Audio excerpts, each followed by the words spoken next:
So some very disturbing stuff to talk about here, and this is to do with the new government policy in terms of housing. Now, there's two things I want to talk about, specifically this now, and that is to do with a lot of landlords selling up at the moment because of the new government legislation that's coming in a few months' time, to do with landlords, that tenants basically have the right to stay for 6 years now uh, in a property before the landlord has the entitlement to kick them out. So they have a 6 year lease pretty much every place you rent now.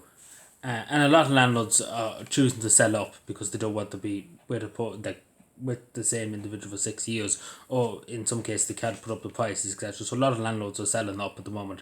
So there's a huge amount of people, and in some cases, what the media is saying, the mainstream media, and I always take it a grain of salt, that there's more people being affected now from the homes, Irish people being affected from the homes, from the rental homes, than there was during the 1850s, during the height of the famine, etc., when the British kicked out Irish tenants, British landlords kicked out Irish tenants.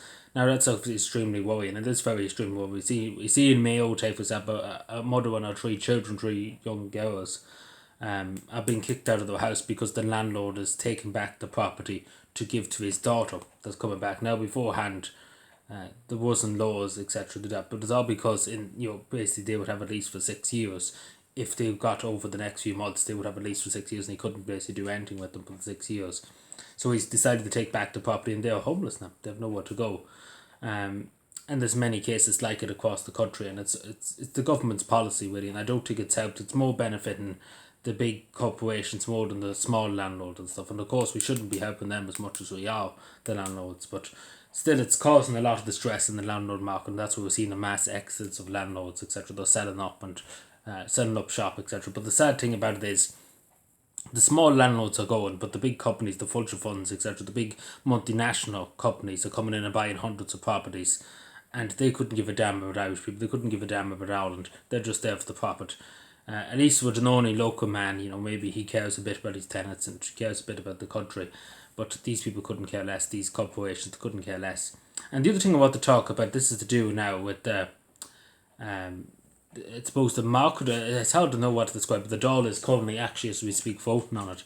This is to do with the market rates of a property that you're renting it. Now, if this vote goes through the Dáil, most likely will, that the landlord has the entitlement now to set a market rate. What he takes, pretty much what the legislation says. It's not what the market says.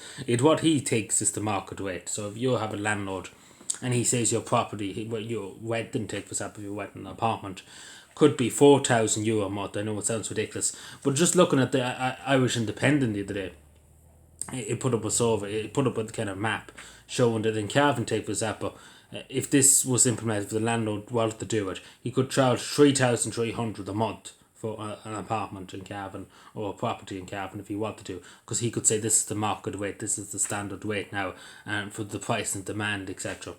So the government most likely will put that in favour, because obviously they're all landlords, it benefits them. But yeah, so we see probably a mass exodus of people again on that. More, and it would be over the famine level, to be generally honest with you, because there'd be so many tenants now that might have their bills, like the rent increased by 500, could be maybe 1,000 in some case. It's absolutely insane. But just looking at the European Union, there was a survey done just about 2 weeks ago, and it showed how much young people, particularly people in their 20s, people in their 30s, up until about then, are spending on, and even just only people after that, are spending on housing. And it's 85% of your income, 85% on housing. Take for example on your rent, on your mortgage, etc. 85% of your income you go to work and work for is going towards your housing. It's absolutely insane. And probably in the 1970s and the 1980s, it probably wasn't even 10%. It wasn't probably even 20%. Maybe at most 20% in the 1980s and the 1990s. But it definitely wasn't 85%. Like, it's absolutely insane to suggest, in Europe, in Ireland too, that 85% of your income goes towards your rent and your housing.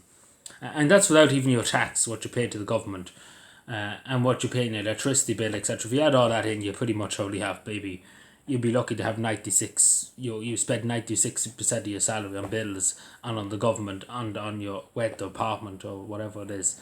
And you only have maybe 4 or 5, maybe if you're lucky, 5% or 4 or 3% of your salary left for yourself to save up or to go on a holiday, etc., etc. So the whole system is fucked, to put it nicely. You own nothing and be happy about it, as they say in the World Economic Forum. which is pretty much, if you add all this up, that's pretty much what it's suggesting, that you own nothing and be happy about it. Because at this stage, people are paying outrageous amount of money for rent, and they will never own the apartment. That's the thing. Like, just even looking at this, there was a woman in Dublin. She stayed in the apartment for the last 14 years. 14 years is a long time. And it was something like it was 1,500 and something, nearly 1,600 a month, which is not bad for Dublin too. It was outside the cities too. 1,600 is still a lot of money a month. Let's put it that way. Like, if you take that a year, that's a lot of money. We could be looking at 30,000 she pays a year, maybe. Give or take. I'm not too sure. I'm not great at maths, but I say that could be 15,000. That's a lot of money. Then if you add it up for the last 15 years, that landlord is probably taking in maybe 400, 500,000 off that woman. And she's been evicted now from a place, even though she's paid the rent, etc. It's just because the landlord wants it back, the property, before this new law comes into place. But as I say, she could have paid nearly 500,000, because again, it's 1,600 a month, near enough. But you get what I'm saying. It's a lot of money when you add it all in for the last 15 years. It's an awful lot of money, and especially because she never owned the apartment. That's to say, at least if she, say for example, bought a house, she would own it effectively someday if she owned a good bit, because she was owning a good bit.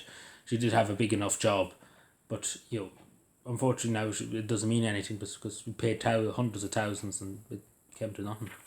But the society's fucked up, let's put it that way. But anyway, let me know what you think. What do you think? Are you in this situation? Do you know people that are in this situation? What do you think about it? Do you agree with the government? Do you not? What's the story?